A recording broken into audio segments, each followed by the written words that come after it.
This is Britt Caswell with another example video.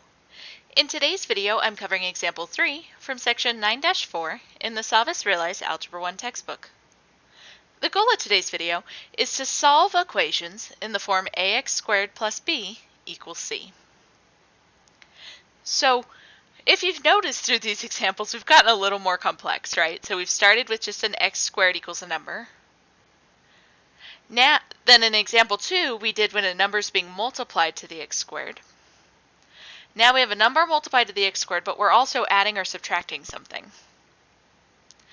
Now this is very much like the other examples. All that you need to do is get rid of the addition or subtraction, then get rid of your multiplication, take your square root, and you're good to go. So let's go ahead and try this. So first, according to order of operations, you have to get rid of your addition or subtraction before you can get rid of multiplication. So I'm going to add 5 to counteract that subtraction. So I have 3x squared equals 27. And then that 3 is being multiplied to the x squared, so I'm going to divide to get rid of it. So I have x squared equals 27 divided by 3 is 9. And then to counteract the x squared, I'm going to take the square root. Now remember, if ever you take a square root to undo a square, you have to put a plus or minus in front of it, or you're going to eliminate one of your possible answers. So here I get x equals positive or negative 3. Now understand, this is specifically saying there's two answers here. This is me saying x equals 3 or x equals negative 3. As mathematicians, we just combine it using that plus or minus symbol. Alright, so let's get into this try it. Ooh, some larger numbers here, so make sure you have your handy dandy calculator nearby. Alright, so the first thing I'm going to do is I'm going to add my 19 to get rid of that subtraction. So I have negative 5x squared is equal to 144 plus 19 gives me 163. And then I'm going to go ahead and divide by the negative 5.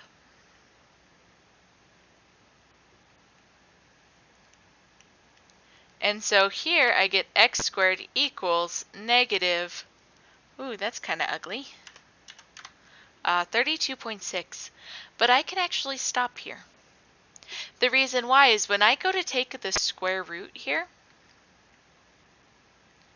right, put your plus or minus, but I can't take the square root of a negative number. So because I can't take the square root of a negative number, I say there are no real solutions. Now remember, that's different than no solutions because there are imaginary solutions here.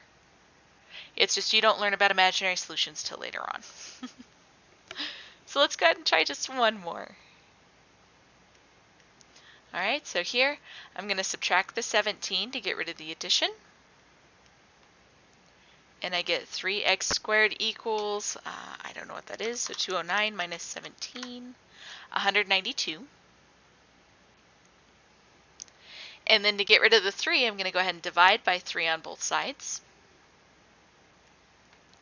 So I get x squared equals, and then 192 divided by 3 is 64. And then I take the square root of both sides to counteract the x squared. And remember, you have to put the plus or minus or else it won't count it correct. So I get x equals positive or negative, and the square root of 64 is 8. So my two possible solutions are x equals 8 or x equals negative 8. So there we have it, guys. That's how to solve equations in the form ax squared plus b equals c. Until next time.